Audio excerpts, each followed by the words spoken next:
Ngoài Bắc mùa này đang trổ hoa cau, trong Nam bây giờ hoa bằng lăng tím nở. Hoa của chuyện tình yêu ngọt lịm, khi trăng lên ngồi tựa mạn thuyền. Anh với em quê ở hai miền, anh ngờ sông Tiền, em vùng quan họ. Nghe tiếng đàn bầu ta xích lại gần nhau, nghe ấm tiếng đàn ta ở cạnh nhau.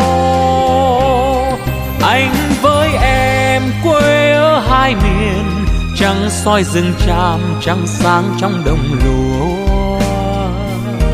Bỗng thấy lòng mình nặng câu thương nhớ, người ơi người ở đừng